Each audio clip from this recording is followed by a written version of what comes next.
Audio पिटारा सुनना जरूरी है। नमस्ते दोस्तों, आपका स्वागत है दिल से दिल तक विद खुशी में। बेहतरीन लव स्टोरीज को सुनने के लिए मेरे चैनल को सब्सक्राइब करें और बेल आइकन को दबाना न भूलें ताकि आपको हर अपडेट मिलता रहे। आज की कहानी है गोवा की खूबसूरती, लजीज खाने और एक प्यार भरी मुलाकात की। तो चलिए शुरू करते हैं दिल से दिल तक की आज की कहानी, गोवा, ग्रब और प्यार। दिल्ली की रफ्तार भरी जिंदगी में निशा 28 साल की एडवर्टाइजिंग प्रोफेशनल एक जिंदा दौड़ती हुई मशीन बनकर रह गई थी। हर रोज ऑफिस जाने का रास्ता, दफ्तर की दीवारें, मीटिंग रूम की कुर्सियां, ये सब एक ही जैसा लगने लगा था।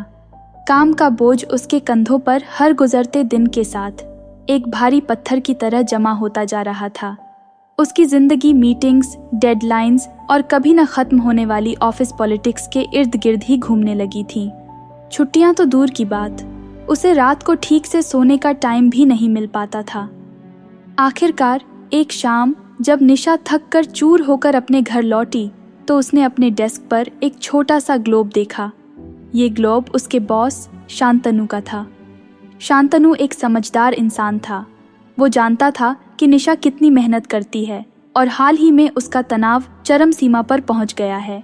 इसलिए ग्लोब के साथ ही रखा था एक छोटा सा नोट जिसमें लिखा था, निशा, जिंदगी सिर्फ मीटिंग्स और डेडलाइंस ही नहीं है, कभी कभी दुनिया को घूमना भी ज़रूरी होता है। कुछ दिन का ब्रेक लो और खुद को रिचार्ज कर लो। निशा ने नोट पढ़ा और उसकी आंखों में थोड़ा सा पानी आ गया। शांतनु की बात सच थी। वो इतनी बिजी हो गई थी कि जिंदगी के खूबसूरत पलों को भूल ही गई थी। लंबे टाइम से वो सिर्फ काम करती आ रही थी, जैसे कोई रोबोट किसी प्रोग्राम के अनुसार चल रहा हो। उसने आखिरकार फैसला किया कि वो कुछ दिन की छुट्टी लेगी और कहीं घूमने जाएगी। लेकिन सवाल ये था कि वो कहाँ जाए। उसे ऐसी जगह चाहिए थी जहाँ वो शांत हो सके, खुद को टाइम दे सके और पसंद का खाना खा सके। उसने अगले कुछ दिन वेब पर रिसर्च करने में बिताए। उसने भारत में ही कई खूबसूरत जगहों को देखा, लेकिन आखिरकार उसका दिल गोवा पर आकर अटक गया। गोवा का नाम सुनते ही उसके दिमाग में खूबसूरत बीच, नारियल के पेड़, टेस्टी सी फूड और शांत वातावरण का नज़ारा तैरने लगा। उसने सोचा कि यही वो जगह है जहां वो कुछ दिनों के लिए तनाव को भुलाकर खुद को रिचार्ज कर सकती है। कुछ ऑनलाइन रिसर्च के बाद उसने एक खूबसूरत बीच रिसॉर्ट बुक कर लिया। उस दिन रात को निशा सो नहीं पाई। वो गोवा जाने का सपना देखती रही। उसने समुद्र की लहरों की आवाज़ सुनी, अपने पैरों को गर्म रेत पर महसूस किया और ताज़े नारियल पानी का स्वाद लिया। सुबह होते ही उसने पैकिंग शुरू कर दी। उसने कुछ हल्के फुल्के कपड़े, एक अच्छी किताब, अपना कैमरा और कुछ ज़रूरी सामान अपने बैग में रखा। दिन भर के ट्रैवल के बाद आखिरकार निशा गोवा पहुंच चुकी थी।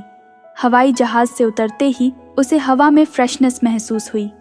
उसने टैक्सी ली और अपने रिसॉर्ट की तरफ चल पड़ी। रास्ते में उसने गोवा की खूबसूरती को निहारा।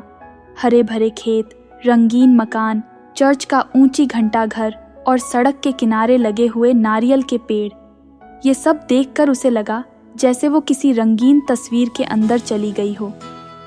कुछ देर बाद वो अपने रिसॉर्ट पहुंच गई। रिसॉर्ट सीधे समुद्र के किनारे बना हुआ था।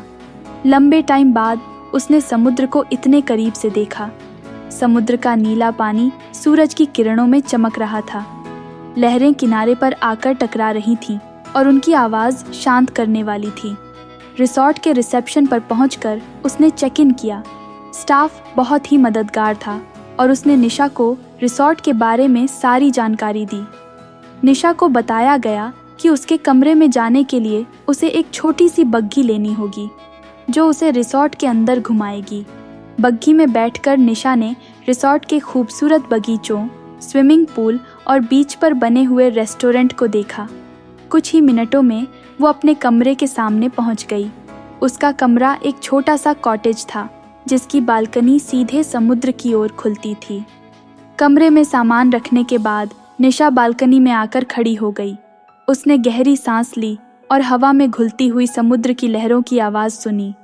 वो लहरों को किनारे पर आते जाते देखती रही। सूर्य धीरे धीरे डूब रहा था और आकाश लाल, नारंगी और बैंगनी रंगों से भर रहा था। ये नज़ारा इतना खूबसूरत था कि निशा कुछ देर के लिए अपनी सारी परेशानियां भूल गईं। शाम ढलने के बाद निशा होटल के रेस्टोरेंट में गई। रेस्टोरेंट में गोवा के लोकल क्विज़िन सर्व किए जा रहे थे। निशा ने गोअन फिश करी और राइस का ऑर्डर दिया। खाना बहुत ही टेस्टी था और उसने दिल खोल कर खाया। खाना खाने के बाद निशा समुद्र के किनारे टहलने निकली। बीच पर बहुत कम लोग थे। समुद्र की लहरों की आवाज़ शांत करने वाली थी और हवा में ठंडी हवा चल रही थी। निशा ने कुछ देर रेत पर बैठकर चांद को देखा, जो समुद्र के पानी में चमक रहा था। वो पल ऐसा लगा जैसे टाइम थम सा गया हो। वो काम के तनाव, डेडलाइंस और मीटिंग्स से बहुत दूर थी। उसने महसूस किया जैसे वो धीरे धीरे खुद को फिर से ढूंढ रही है। आखिरकार थोड़ी देर टहलने के बाद निशा अपने कमरे में वापस चली गई। उसने खिड़की खोली और समुद्र की आवाज़ सुनते हुए सो गई। लंबे टाइम बाद उसे इतनी गहरी नींद आई थी। सुबह उठते ही निशा ने खिड़की से बाहर झांका। समुद्र की लहरें चमक रही थीं और सूरज की किरणें कमरे के अंदर आ रही थीं। वो गोवा में अपने पहले दिन की शुरुआत करने के लिए तैयार थी। अब उसे ये देखना था कि गोवा उसे आगे चलकर क्या खूबसूरत अनुभव देता है।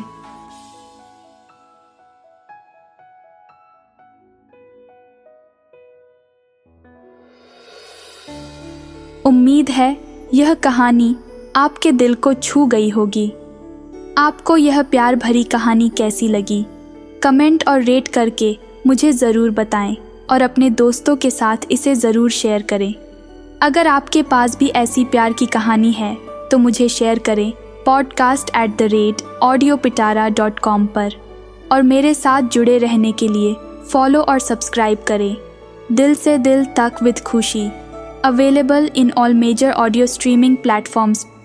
अगर आप इस पॉडकास्ट को बिना एड्स के सुनना चाहते हैं तो अभी डाउनलोड करें audio Pitara app from Google play store. आपको यह प्यार भरी कहानी कैसी लगी? लाइक, कमेंट करके मुझे ज़रूर बताएं। अपने दोस्तों के साथ शेयर करें और चैनल को सब्सक्राइब करना ना भूलें। ऑडियो पिटारा सुनना जरूरी है।